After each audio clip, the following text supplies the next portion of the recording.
Hey guys, welcome back to my channel. This is the third video in a series going on my channel right now, in which I respond to your opinions on each BTS and Blackpink member. So today I'm going to be responding to your Jimin opinions. Thank you so much to everyone that submitted. Now let's get right into the video. He should do more contemporary concepts. I agree. Contemporary dance is his strength, and though he is a good dancer overall and is quite versatile, he really shines in concepts for which the dance style is more contemporary based. I especially loved his dancing in Blood, Sweat and Tears and Black Swan. There are so many more, but right now these are the ones I can think of because they stand out to me the most, especially Blood, Sweat and Tears. Sometimes his voice comes off as strained.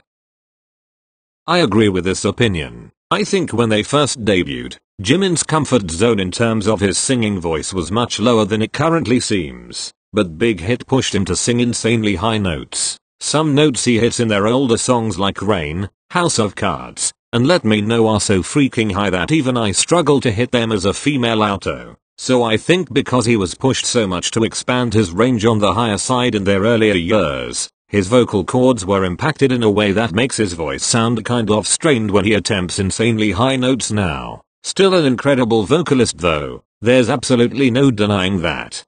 Jimin has one of the best solo songs, Promise, Filter, Serendipity, Chef Kiss.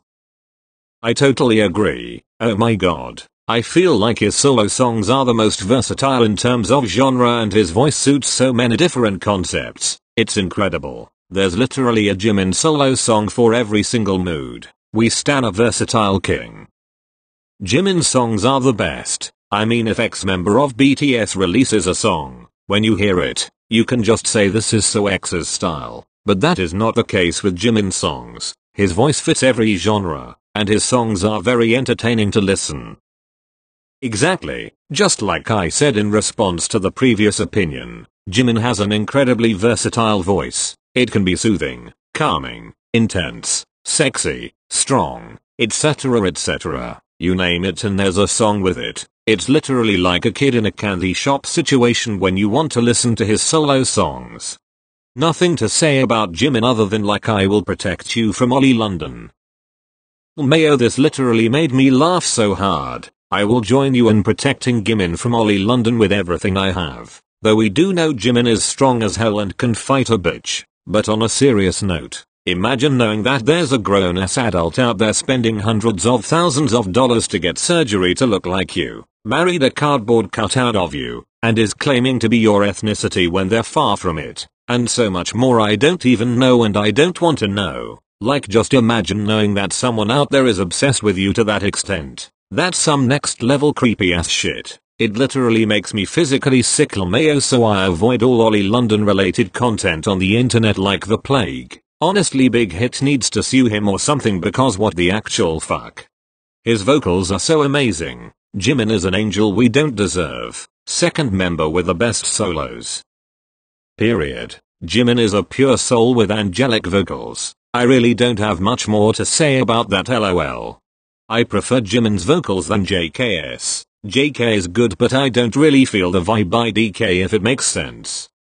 That's totally fine. Everyone has a different preference in terms of visuals, vocals, dance, etc. And there's nothing wrong with that as long as you're being respectful. If you ask me, I think all four vocalists have different strengths and I prefer each of their vocals in different songs more. Ty's soulful vocals suit slower songs the best. Jin is the king of emotion in their Japanese songs. JK is perfect for their more upbeat songs, and Jimin stands out to me the most in their chill songs. So I don't have a definite favorite, but to each their own, of course.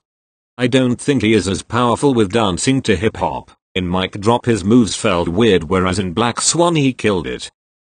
I agree with this opinion. Like I mentioned before, contemporary concepts are his strength. He is still an incredible dancer overall, but you can tell when it comes to their hip-hop based choreography, there's a slight flowiness to his movements which doesn't really fit. I just think that has to do with his dancing background, since he is highly trained in contemporary style dancing. His body is just more adapted to such movements. Despite that though, he 100% deserves the main dancer position. There's no doubt that Jimin is a great dancer, vocalist, and that he has an amazing personality, but there's no denying that his looks also contribute to his popularity as well. Really, that goes for all the members in the Maknae line, but I couldn't think of anything to put for him.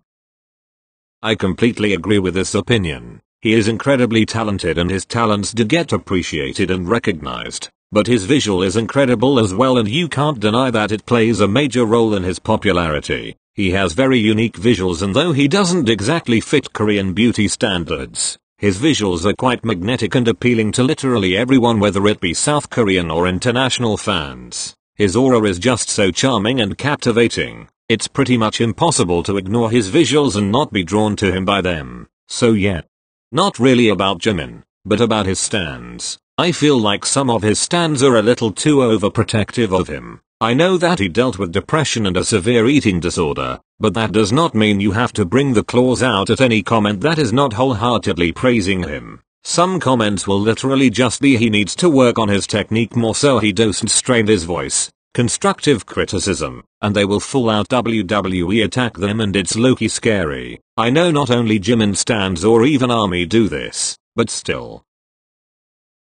Yeah, I'm gonna have to agree with this one because I've witnessed it too many times myself. Honestly, I do understand why jimin stans in certain armies are overprotective, and I think it's okay to defend him, especially when it comes to sensitive topics like eating disorders, because we know his history with it. But at the same time, there is a limit, and a lot of jimin stans, especially solo stans, take it way too far. Is anyone surprised, honestly? Because I'm really not. I don't mean to generalize, but it really seems like most solo stans can't grasp the concept of constructive criticism. Like, why do you all feel the need to start World War III with people that are respectfully making a comment about your fave that is anything other than literal worship? Honestly, when you say it's low-key scary, I am on the same page, sis, because jimin solo stans can really say some horrible things and get unnecessarily aggressive and personal when attacking people that literally haven't said anything bad about him.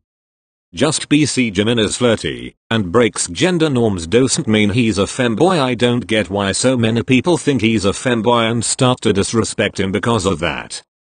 Period. Say that shit louder. Jimin is just confident and comfortable in himself and with who he is, and people can't stand that, so they talk shit. Jimin is king for not giving a single fuck and breaking societal norms because it means being true to himself. The kind of shit toxic blinks were saying about Jimin when the whole Blackpink disband thing went down on Twitter was pretty much related to this. Again, I am not going to get into it, but people really said horrible things about Jimin because of his flirty personality and track record of breaking gender norms. Fuck everyone that disrespects him because he's being himself. I hope he doesn't let anything get to him and continues to be true to who he is. We love you, confident king. Sorry that was a little ranty lol, but one of the things that really pisses me off is people trying to bring someone down and disrespect them when all they did was be themselves and have confidence in who they are. Kinda cringy. LOL, what how? I disagree with this opinion. I personally don't find him to be cringy at all. If you sent it in, or if you're watching and you think Jimin is kinda cringy, please elaborate. I'm just curious to know why. I understand that you might find some things he does to be cringy, but like, we've all done cringy things at some point. So what makes you find Jimin cringy as a whole, or what about him specifically makes you feel like he's cringy? I just want to know. LOL, please don't attack anyone explaining themselves in the comments. Alright guys, that is all for this video. Leave your thoughts below and stay tuned for the rest of the series. If you've reached this point of the video, comment below who you think will be next. I really hope you're enjoying the series as much as I am so far. Thank you so much for watching. Subscribe if you haven't already, and I'll see you in the next one.